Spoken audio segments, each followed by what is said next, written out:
Thank you, Sue. Good evening, everyone. As Sue said, my name is David Bykamp. I'm the Financial Aid Director across the street. I've been over there going on 11 years now and in the financial aid profession for going on 24. I'm also a parent of 3.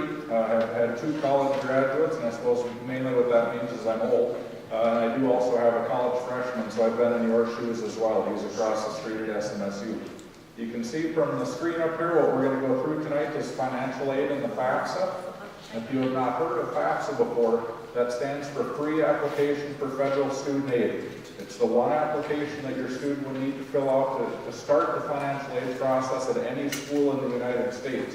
And what I'll go through tonight is the basic financial aid process that will cover any school that your student would look at going to. A couple things I want to say before I start. Again, the name of that application is the Free Application for Federal Student Aid. And stress the student. I've been in this business a long time, and unfortunately most of the applications that come into our office are filled out by the parent, and the student has no idea what went into the application. That's a horrible disservice to your student. Please sit down with your student as you go through this application and do it with them. And that's the financial aid application, the housing application, the admissions application. This is the student's college experience, not yours. And so make sure that they're doing this work. And I'll use my son over here as an example. He's a freshman. He didn't fill out his housing application until 2 weeks prior to school started. I could have done it a year prior to that for him, but that's not my job as a parent. We're supposed to let them learn how to do this stuff. So please, parents, let the students do this stuff on their own. I know they can do it. We hear a lot of times that this is a hard application, but I'd be willing to bet that if they can't fill out the FAFSA, they're not going to graduate from college. Okay, so let them go through this process. The second thing is, and I think as important as anything I'll say tonight, make sure that you follow a budget. Get the costs set of what you know what the costs are going to be, I guess, as your student goes through college. Find out what the tuition is, find out what the room and board is, and set a budget. Know what they can do on the weekends. Know how many movies they can go out to. Don't guess at this and hope it's going to work out in the end. People who don't work this out ahead of time, those are the families that run into a lot of student loan debt because you do just try to figure it out as you go. Have this information ready to go prior to your student attending college, and hopefully what I'll go through tonight will help you figure those type of things out. What is financial aid? Hopefully quite a bit of free money to help pay for this bill. This is going to be the greatest investment I think your students will ever make, but you are going to spend some money going through this, so hopefully the federal and state government and other people will help you pay this bill. The grants that you see up on the screen here, and we'll talk about these more in a little bit, but they're going to come through this federal aid application we just talked about. They are need-based. They're going to look at the family income and how many people in that family the income is supporting to see if they are willing to give you any federal or state grants to help pay for college. Scholarships, I'm glad to see a lot of students here tonight. I'm going to stress a lot as we go through this tonight, students, you filling out extra scholarship applications. There is no limit to how many scholarships you can apply for outside. I look at it, or you should look at it as a part-time job between now and March or April. Fill out as many outside scholarship applications as you possibly can. The more you get, the better. The more that's going to help save you, or I guess borrow less student loan debt as we go through. Employment opportunities, mainly what I'll touch on tonight is work study, the work study programs through the federal and state government. A lot of first-time parents sending their students off to college are apprehensive about having their student work. Don't be. Studies are showing more and more as we go through now that if students do work at least a little bit, they do better in school. I don't know if they keep out of trouble, they keep their mind on school, whatever it is, but if they're working 10, 12, 13 hours a week, that is good for them. Working 30 or 40 hours a week is not very good for them, but you got to find a happy balance there. And then loans. I'll talk about loans quite a bit tonight. Loans are not a bad thing. They're just like any other type of credit. You just need to manage them. If you can borrow a little bit as you go, that's okay. It's when families borrow too much loan that they get into trouble. Okay? Just wanted to show you a little bit before we go what costs you are looking at as you go into this endeavor. These are the 5 different sectors of the state of Minnesota colleges for the current year that we're in, the 2014-15 year. You can see the community and technical colleges like Minnesota West, Bridgewater would be about $5,400 a year. And remember, these are just tuition and fee numbers. I'll talk about some of the other costs here in a little bit. State universities like Southwest, where I work, we average about $7,700. The four different University of Minnesota campuses average about $13,600. The private career colleges, those would be like Capella, Minnesota School of Business, Rasmussen. Some of those colleges average about $14,000 a year. And the private colleges like St. John's, St. Thomas, Carleton, some of those average around $34,000. You guys are coming into college at a very good time, especially for the public institutions. Our tuition has been frozen for the last couple years, and everything we're hearing right now is it'll probably be frozen again for the next couple years. And so you shouldn't have any tuition increases. You can see from the screen it costs enough to attend college, but it hopefully shouldn't go up here in the next couple of years. Okay? The other thing I like to show right after I show the cost is hopefully the payoff. Before we get into the application procedure, I just want to show you what the difference in income is and the less chance that you would be unemployed the farther you go up in your educational attainment. You can see on the left the unemployment rate in 2013. The median for all workers is 6.1%.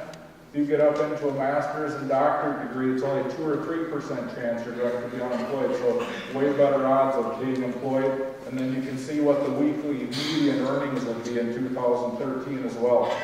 High school diploma, $650, a doctorate degree, $1,600 a week. And so you can see there's a huge difference in what you can make if you go a little bit farther through your educational pursuits. Just a couple quick slides on general requirements, and these are going to be in every college your student looks at attending. You have to meet these simple things to be able to get any federal and state aid. You have to be accepted into a college. That's step one. Step two, you have to have the intent on getting a degree. I know that sounds kind of funny to say out loud, but we do have students that come to a college that just want to come and have fun. They have no intent on getting a degree. We cannot fund those students with federal or state financial aid. They do have to have the intent on getting a degree. Have to be a U.S. citizen or eligible non-citizen. And male students, you do have to register with Selective Service. You are not required to do that until you're 18 years of age. If you have not done it prior to doing the FAFSA, don't worry about it. As you go through the FAFSA, that's one of the questions that they'll ask the male students, and it'll actually register you as you go through the FAFSA, so don't worry about it outside of this application process. Have to have a valid Social Security number. That's how we tell who we're paying as we go through these programs. And then this middle bullet on this page, especially for the students that are here, this is extremely important. We track satisfactory academic progress the whole time you're attending college. You can get aid that first semester, but from there on, we look at your grades at the end of every semester to see if we can keep paying you federal or state financial aid. The two things that we will look at and track every semester are your GPA. You have to keep at least a 2.0 GPA, which is just a C average, to keep federal and state aid eligibility. And you have to complete at least 67% of all of the credits that you attempt. You can't fail classes, you can't withdraw from them, you can't have a lot of incompletes. We want to see A, B's, and C's for us to continue. If you ever fall below one of those two standards at any time, you're going to get put in what's called a warning status, basically a wake-up call that you need to do better, or you're not going to continue to get financial aid. If you go through 2 semesters in a row below those standards, your aid is suspended. There is an appeal process that you can go through, but it's not an easy thing to get through. So students, make sure you're getting good grades right from the start, and then you won't have to deal with people like me. I get a lot of frowns as I walk through the hallways, and most of them are from people that I've suspended from financial aid because, of course, it was my fault that they didn't go to class, those kind of things. So make sure that you keep your grades up as you go through. And then again, this last bullet we hate to have to mention, but if you would happen to have a drug conviction while you're going through college, you automatically lose your aid eligibility for 1 year. It doesn't matter if it's a misdemeanor, felony, possession, selling, whatever it is, you're going to lose your financial aid eligibility. So hopefully that will not happen as you go through college. Okay? Those are the general requirements. How does the financial aid office at the college your student is looking at attending figure out how needy you are? What kind of programs can we award to your student? This simple equation is what every college in America will go through. We're required by the Federal Department of Education to come up with a set yearly cost of attendance. What does it cost a normal student for tuition fees, room and board, books, all of those kind of things? And that will be different at every college your student looks at attending. The minus expected family contribution, that's going to come from the FAFSA. And I'll show you what goes into the FAFSA here in just a second. But we take one away from the other, and that's how we determine, are you a needy student and you can get federal Pell Grants and Minnesota State grants, or are you a not so needy family or student and you can't have any of those grant programs, it's just going to be loan only. But that's how we start this process. The cost of attendance is this, I mentioned it a little bit ago, tuition and fees, room and board, personal expenses, books, all of those type of things. Those are going to be different at every school, mainly because of that tuition and fee cost. The room and board costs, some of those kind of things are going to be more dependent on how the student lives, really, than what kind of school they're going to. A couple tips I'll give you on this page to hopefully control your cost. Room and board. That's one of the biggest differences in cost, whether the student is going to have a double room, are they going to live in a single room, what kind of dorm are they going to live in. My advice to you parents is this is college. They don't need to live in a luxury apartment to go to college. Get them through college as inexpensively as they possibly can, save on loan debt, but that'll be the gist of my presentation tonight, is to try and save money. Room and board, whether they live on or off campus, try and control what those costs are. Books, you don't need to automatically buy brand new books from the bookstore on the college campus. They sell new books, they sell used books, they have rental programs, there's online programs. Have your student do some shopping to see what is the best cost for the books. One of the best bits of advice I can give you is maybe talk to some Marshall High School graduates who are already in college. Students know the game and they know how to play those things. Don't just automatically assume you're going to buy brand new books from the bookstore. The other thing is miscellaneous personal expenses. We get a bad rap at colleges for causing student loan debt because of our tuition and fees. I would argue that point. I think the biggest cause of student loan debt is families being unprepared when they come to college and how their student lives when they come to college. The iPhones, the cars, the clothes, all of the things that we buy as parents for our students. It's hard to keep those things up as you send them to college and are paying tuition and fees as well. Set a budget and try and have your student live through it as they go through college. I'm 51 years old and I drive a 1999 Ford Escort. I've never paid for a cell phone in my life, but I have a smartphone. It just comes with the plan. You don't need to buy the most expensive things in the world to get through life. Try and save money, especially for your college students, okay? The expected family contribution, this comes from the FAFSA, and this is what goes into the FAFSA. By far the biggest determining factor of what your student's going to get federal or state aid-wise, parent, is your income earned from work. We get a lot of questions on a daily basis when families are going through the FAFSA on how can I hide my investments. We have something in our student's name, should it be in the parent name or should it be in the brother or sibling's name? Don't worry about playing those games. What rules you in or out of federal and state aid is your income earned from work. Assets have very little impact on this federal and state aid process. It's more about your income earned from work. But you can see it's parent income, student income. They will look at assets, how many people are in that family each year and that income is supporting, and how many of those people are attending college each year, because that will have an impact. If you're lucky or unlucky enough to have more than one in college at a time, they will hopefully give you a break in this federal aid formula to give you some more aid. But if you make a lot of money, it doesn't matter if you have 10 kids in college, you're still probably not going to qualify for grants. And I'll show you more as we go through. This I just like to show the need of the student is going to be different at every college that the student goes to, mainly because of cost. You can see here on the cost of attendance, 1 could be St. Thomas, 2 could be the U of M, and 3 could be Southwest Minnesota State based on what our different costs are each year.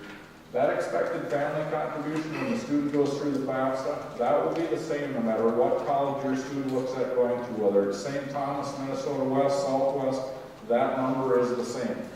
So you can see if you take one from the other, the need is going to be way different if you're looking at different types of institutions.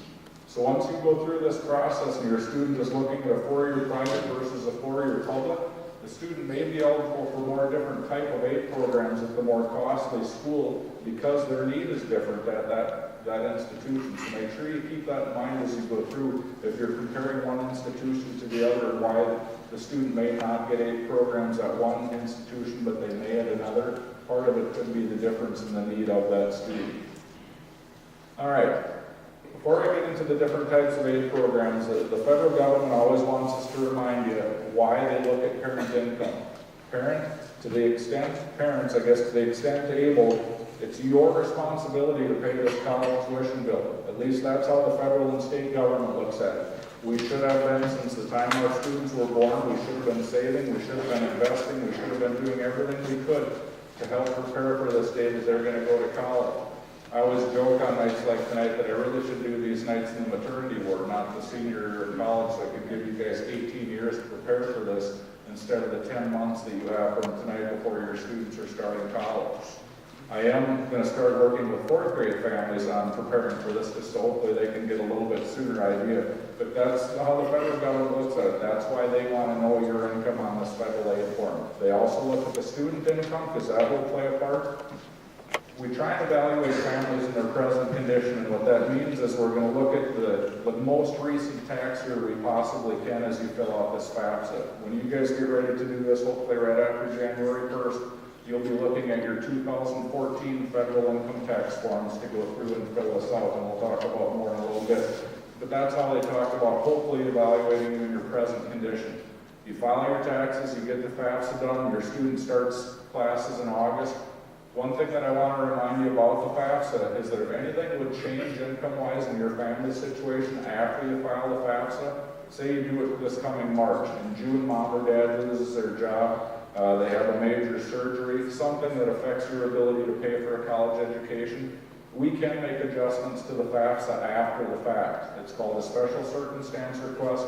You would file it with the financial aid office at the school your student is attending, but we can make a correction to the FAFSA and hopefully give that family, if they're in need of it, more financial aid to help pay the bill because of those other circumstances. Again, that's on a case-by-case basis. You ask the financial aid office at the school your student is attending, and they can hopefully help you out.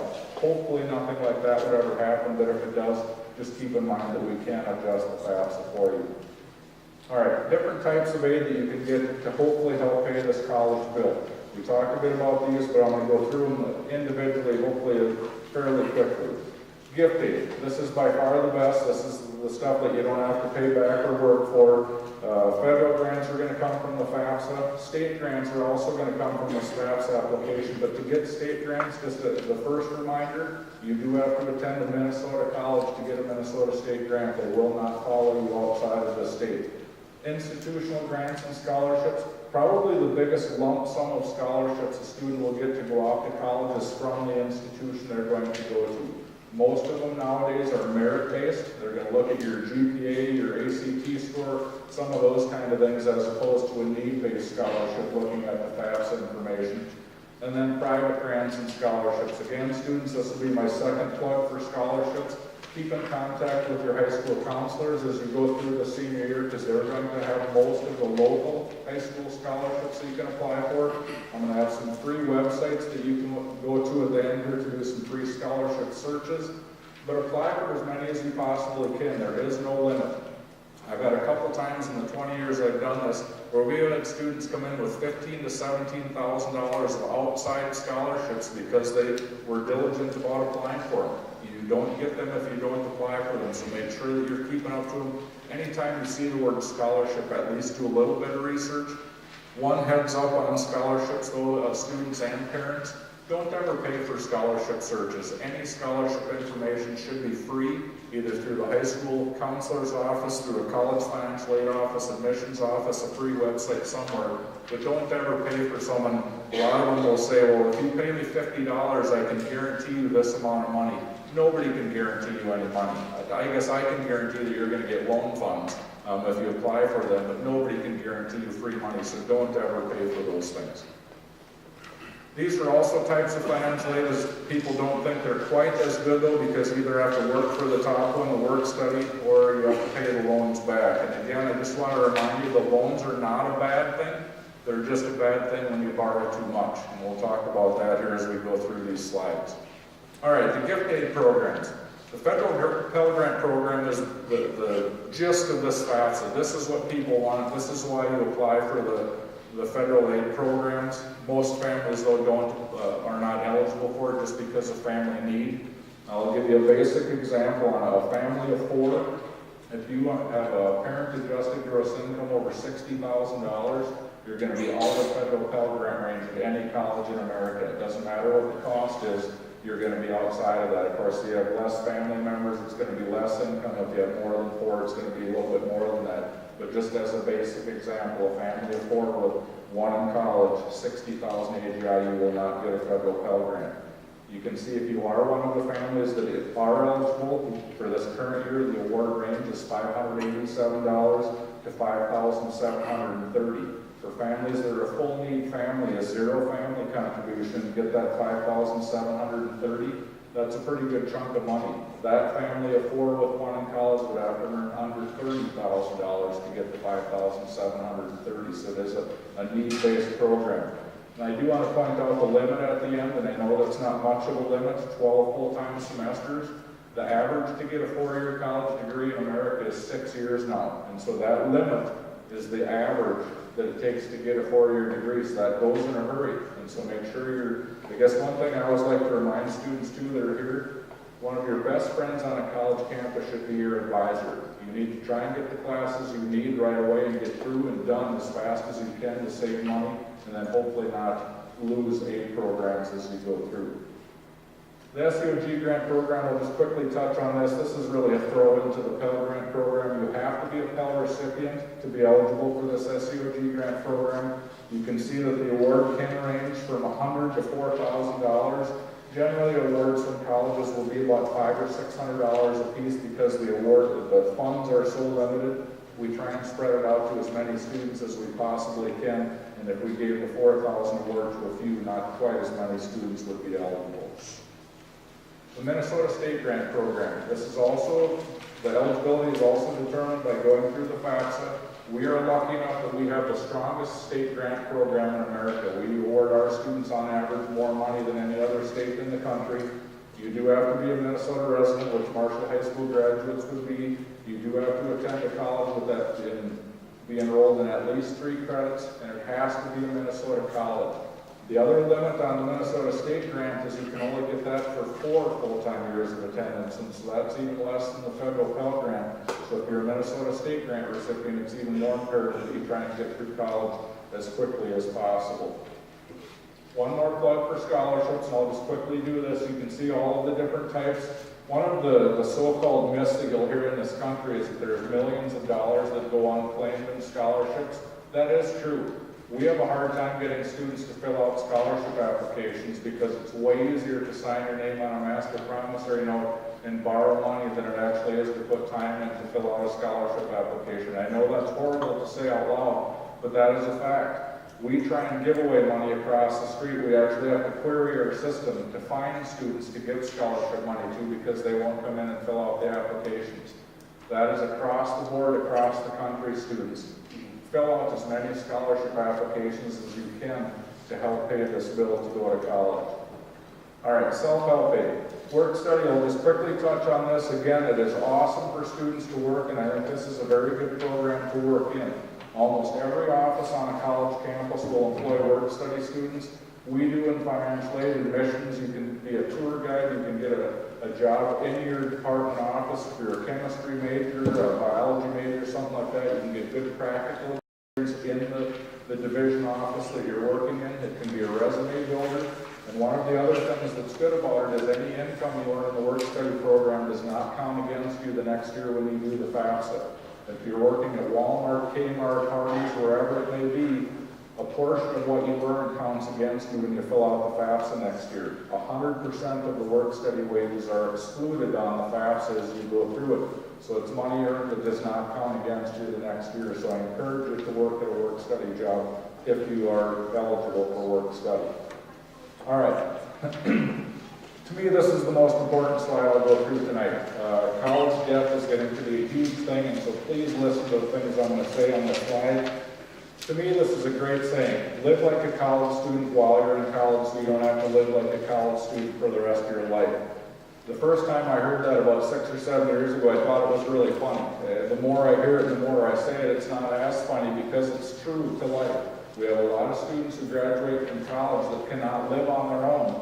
They can't afford rent, they can't afford a car payment because they borrow too much in student loans. You need to watch what your costs are going through college. And again, student loans are not bad. They're bad when you borrow too much money. You can see the student loan debt in our country is over $1 trillion now. Part of that is because families don't plan. Part of that is because we have students coming to college, 17 and 18 years old, that have credit card debt. They come onto a college campus and they borrow student loan money to pay their credit cards. What a horrible cycle to get 17 and 18-year-old kids into. You need to make sure that you're budgeting and planning for this so students don't have to borrow a lot. The one thing that I will say, though, on student loan debt, the average in the country is $30,000 to finish a four-year degree. At Southwest, it's about $26,000, so we're a little bit below the national average. Do you know what the average car loan is that we Americans buy? $27,000. And that would be lucky if it lasts you 6 years. And so don't be alarmed, I guess, if you do have to borrow student loans to get through college. It's a great investment. It's going to pay off over time. It's just, again, watch what you borrow. There's got to be a happy medium to what you're doing. A little bit of homework, especially for the students that are here, parents. If you don't have your student here, please pass this along. That bottom bullet, www.studentloans.gov, they have financial awareness counseling that's tied to student loans. It's going to have you do two things. It'll have you go out and look at whatever your interests are or what your major is going to be. It'll give you a good idea of what your starting wages are going to be when you're done with college. The second thing it'll do is look at student loan repayment. If you borrow $10,000, $20,000, $30,000, what is your monthly payment going to be, and can you afford it based on the job that you're going to get? Go through that and do that so you have an idea what your wages may be and what you can afford student loan-wise. I use that for students to develop a student loan target. Know what you're going to borrow before you go off to college. Again, don't try to figure this stuff out as you go through. That's how people get into student loan debt. Do some research prior to your student going to college, or students, you do some research prior to going to college. All right, I'm going to quickly go through some of the loan programs, and I'm going to give you two things to hopefully, if you guys are at all inclined to write to your congressman, these next two slides will hopefully give you a reason to write. The Federal Perkins program is by far the oldest of the federal loan programs. Still a very good loan. It's a flat 5% interest rate. It's subsidized by our federal government. And so there are no interest payments due while you're in school, and there are no principal payments due until they're all done with school. This student loan is on the chopping block because it costs our government money. Again, if you're at all inclined to write to your congressman, write about saving this Perkins loan program because what their intent is to make all student loans through the federal government unsubsidized, and so meaning that you are going to be paying interest on them. You can see this is a flat 5%. You can get up to $5,500 as an undergraduate. Again, because these funds are so limited, normally the awards will be about $2,000 a year. Okay? This is the only type of financial aid I can guarantee that your students will be awarded no matter where they go to school, no matter what your income is. Donald Trump's kids could go to college and borrow federal student loans through the government, no matter what your income is. The two different types are the subsidized staffer loan, and that is for the needier families, meaning that the government subsidizes that loan, similar to the Perkins. They pay the interest on it while you're in school, and there are no principal payments due until you're all done. The unsubsidized staffer loan would be for Donald Trump's kids or for the less needy families that go to college. There is interest accruing on that loan while you go to school. It is not required that you make those interest payments, and there are no principal payments until you are all done. You can see the interest rate on both is the same currently. They're 4.66%. They went up from last year. It was 3.86, and they're guessing that it's going to go up again this next year. So up from 4.66%. You can see the amount that a student can borrow is based on their grade level, and this is at every college in the country. Again, it doesn't matter if it's Harvard or Minnesota West. This is the loan limit through the federal government. You can get $5,500 as a freshman, $6,500 as a sophomore, and $7,500 their third year and beyond. This unsubsidized loan program, I printed off an article and brought it with me today. Our federal government they have profits of $43 billion a year in this unsubsidized loan program. It is the same that Apple and ExxonMobil make per year, and they make it off of our students. And so again, if you're at all inclined to write to your congressman, That would be an awesome thing to write about, because they should not be making money off of our students, okay? I think that's all on that page. All right. All of the types of aid I went through so far, the grants, the scholarships, and the loans, the work study, those are all geared toward the student. If for whatever reason you're not eligible for those, didn't receive enough of those to pay the bill, parents, you are lucky enough that you can borrow a student loan in your name for the student bill. Doesn't that sound like an awesome thing? Families do it all the time. I'll scare you a little bit more in the next couple of bullets here. Two things I want to say about this is the annual loan limit. You saw on the student loan, the Stafford loan, that's based on their grade level. Parents, your loan limit on this loan is based on the cost of attendance at that institution minus any other aid that the student may receive. And I'll use Southwest as an easy example. Our cost of attendance this current year is $19,500. If all of your students were awarded with a $5,500 Stafford loan, which is normally the case, you could borrow a $14,000 plus loan for every year that your student is in college. We have about 2,500 full-time students across the street. We probably have 150 to 200 families that their parents borrow $14,000 a year in a plus loan, on top of the $5,500 that their student borrowed. So they're borrowing the whole $19,500 cost of attendance. Don't be one of those families. The second thing, the second big difference about the student loan repayment versus the parent plus loan is when you start repayment. Students on any of their loans, they don't have principal payments due until the student is done with college. Parents, if you borrow one of these plus loans, your payments start principal and interest 60 days after the last disbursement. You'll get one half of the disbursement in fall, the second half comes in spring, so probably January, February. Your payments will start 60 days after that, so you actually have principal payments due during their freshman year of college. You can see the interest rate on that one is 7.21, and that again is expected to go up after July 1st. I don't think I said at the beginning that I wouldn't be telling you all good news tonight, and just hopefully giving you good, accurate information. I will go through just this one slide on what's called a private education loan. There are other institutions that award these. What I'm going through, this is the self loan. This is offered by our Minnesota Office of Higher Ed. Most of the other loans are similar to this one, but this is by far the most popular in the state of Minnesota. You can see that they have a variable or fixed interest rate. The variable interest rate is kind of different than other ones. That the variable interest rate is set at 3.2% each quarter. That's what it is right now during this quarter, but it can change each quarter. And the fixed rate is 6.9. And who borrows what in the state of Minnesota is exactly split. Half the families borrow a fixed rate, half of the families borrow a variable rate. If it were me, I would borrow the variable rate. I've been in Minnesota financial aid for over 15 years now, and the variable rate has never been over 5%. Not that it can't be, but at least in the last 15 years it has not been. Okay? And then you can see the students can borrow up to $10,000 per year. The other lenders who would offer these types of private education loans, Wells Fargo, Discover Student Loans, Sallie Mae, those type of lenders. The interest rate that you get, parents, is based on your credit history. If you have a good credit history, you're going to get down to the low threes. We also have parents on campus who have borrowed 10, 11, and 12% private education loans because their credit wasn't that good, but it was good enough to be approved for the loan. Okay? All right, these federal tax benefits, I always call these the middle class as grant funds because a lot of middle class families cannot get or are not eligible for the grant funds. This is a way to get some of your tuition payments back. I'll just touch on a couple of them here. The American Opportunity Credit, you can get actually a $2,500 a year tax credit based on the tuition you pay into the college. It's minus, I guess it's your tuition, minus any free money if your students got scholarships, grants, those kind of things. The difference, you can apply for up to a $2,500 a year credit, and that's for the first 2 years they're in college.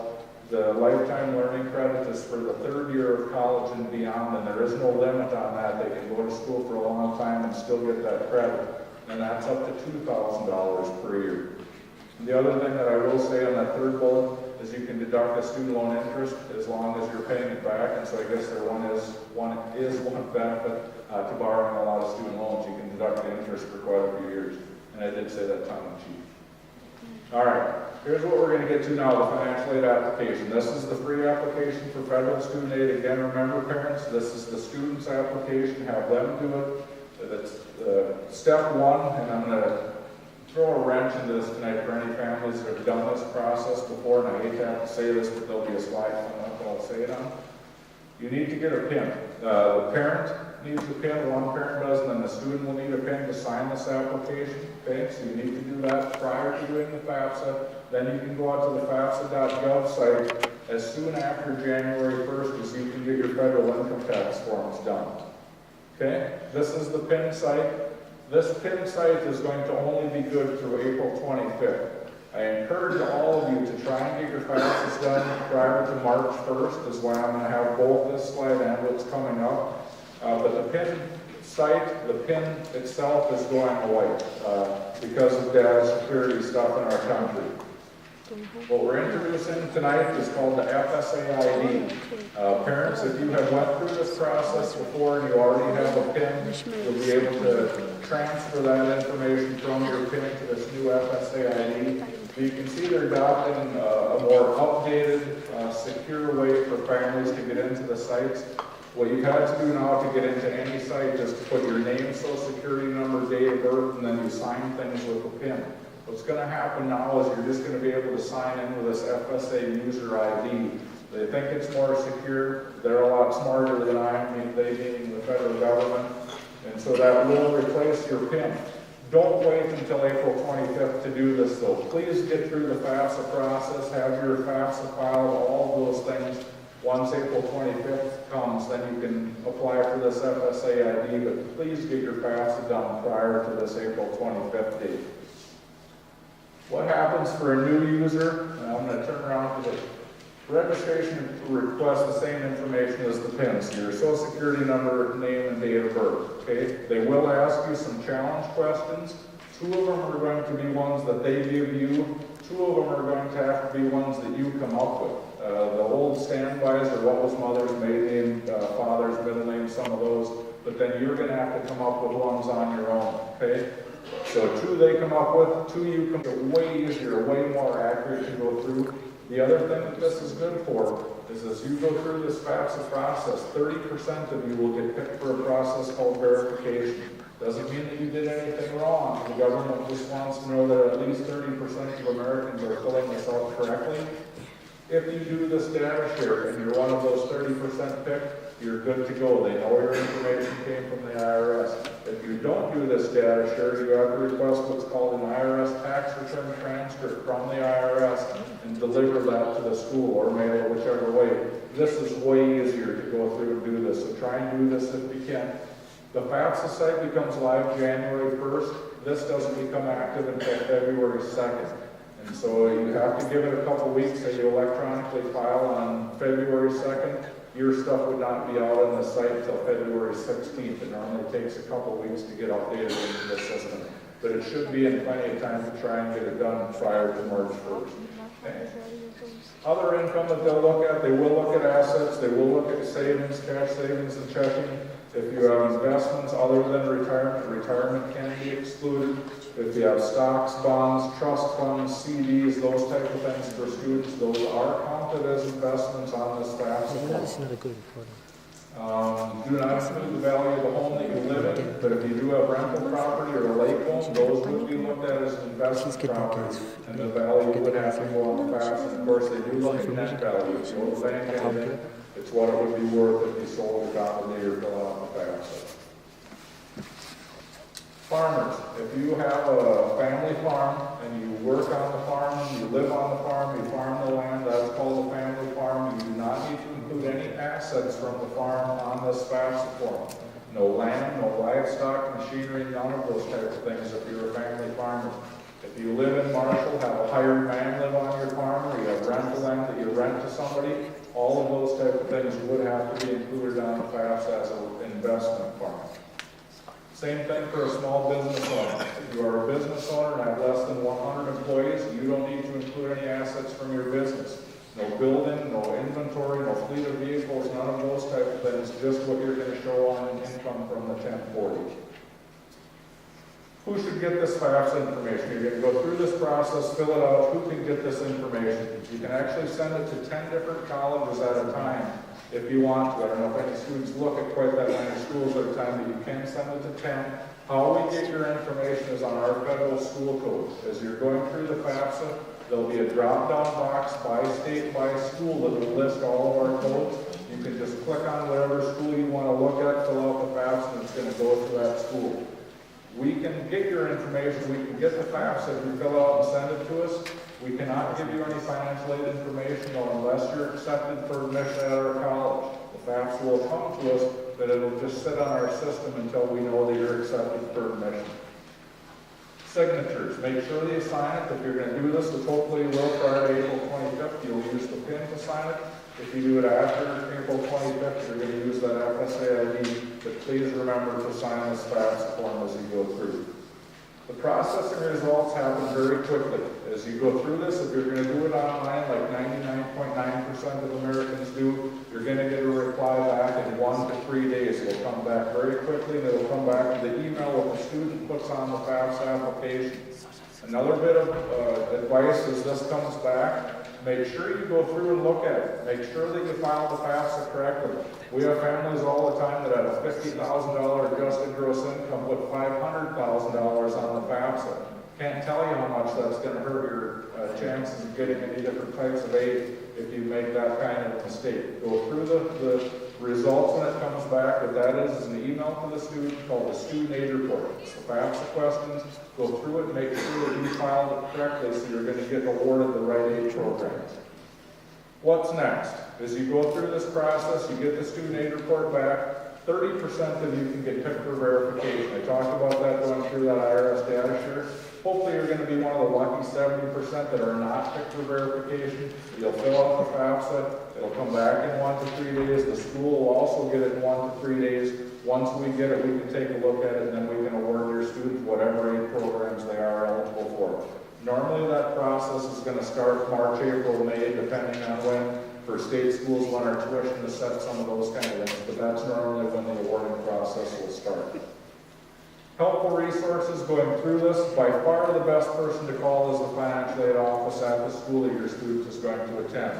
The FAFSA is the same at all colleges, but the questions that are asked really pertain directly to that school, and so we can answer the questions better, I think, if you call that school. And the Minnesota Office of Higher Ed staff does a very good job at these 800 numbers answering questions about the Minnesota State Grant programs. Helpful website, students. These are those free scholarship search sites I talked about. Go out and use them as much as you can. Apply for scholarships, as many as you can, to hopefully help pay this bill as you're going through school. A lot of students we hear from don't like to write or fill out scholarship applications, write essays, any of those kind of things. Here's a free site that will help you with those. It will give you ideas on how to get references, when to fill out the applications, how to fill them out, all of those things. So make sure that you can use this scholarship site as well. Other helpful websites, these are just general information from our federal government. I thought I'd throw those in.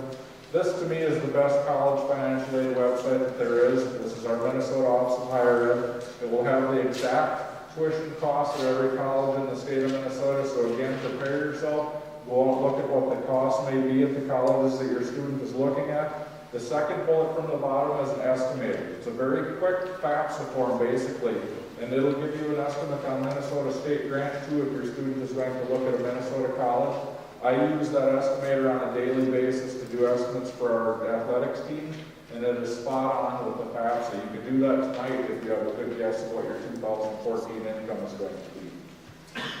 These are just some, if you have no idea what kind of college you're going to go into or what kind of field, here's hopefully some helpful hints. And then I do mean this, guys. If you have any questions on the FAFSA, if you need help filling out the FAFSA, I would volunteer to help any one of you, whether you're coming to advocacy or not. I love doing this job. I love helping families get through this. So I mean it. If you do have questions, don't ever hesitate to call me or email me. I'll be more than happy to go through this process with you. I will also stay after tonight if you guys do have questions on what I've said. I know a lot of people are a little apprehensive about asking income questions in front of a group, but I will stay after if you do have questions. Otherwise, that's my presentation for tonight. Any questions on anything I've said right now? Hopefully I didn't put all of you to sleep. There you go. People that go to like MDSU, that's next step is this, do they get the same here Which college was that again? at NDSU? No. They have the thing where Morehead State and NDSU and some of those have cooperative classes, but the only ones that get paid Minnesota State grant if they're driving on Morehead State. Okay? You mentioned the cell phones. Yeah. Is that student or parent? That is a student loan. Yep. The only loan that would be in the parent name is the plus loan. All of those type of loans, the cell loan or through Discover, Wells Fargo, they would require a parent co-signature. They used to be that you could apply for those loans just as the student, but now since the student loan fiasco in 2008, ever since then, all of those private lenders have required a co-signature. Okay. Other questions? How important is it to have that March 1st deadline to have? That clients that they pay one later sometimes can't meet that March 1st. The biggest thing that the March 1st deadline is for are the campus-based programs, the SEOG grant, the work study program, and the Perkins loan. Really, if you apply after March 1st for any of the other federal programs, it has no impact whatsoever. It's those three programs that really has the impact. My personal feeling is the best benefits of doing it prior to March 1st is information. The sooner you can get the facts in and get the results back, you know what kind of aid programs you've been awarded and can hopefully plan a little bit better. But as far as ruling in and out of aid programs, it's really just those three campus-based programs that have the biggest impact. Okay? Yeah.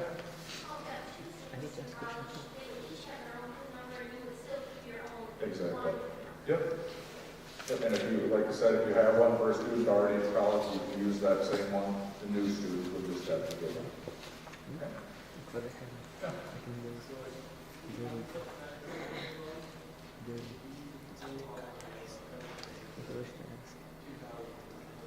Nope, and that's a very good question. I probably didn't explain that very well. On that slide where it said the 3,500 plus the 2,000, the 3,500 base is what you would get in subsidized, but if you're just eligible for unsub, you can get that whole $5,500 in unsubsidized. Yep.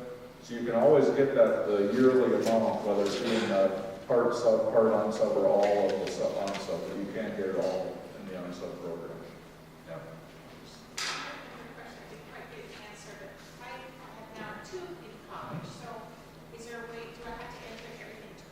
You do not. That's when you get to the bottom of the FAFSA, they will ask, as you're going through the signature part of it, they'll ask if you have another student in college. You can click that button and it'll put all of the parent information into that next application, so you don't have to fill them all, okay? Or both of them all the way up. Other questions? Very good questions. All right. That's all I have for tonight, guys. Like I said, if you do have individual questions, I'd be more than happy to hang around and answer them for you. Otherwise, give me a call if you have them after tonight. Thank you. Thank you so much.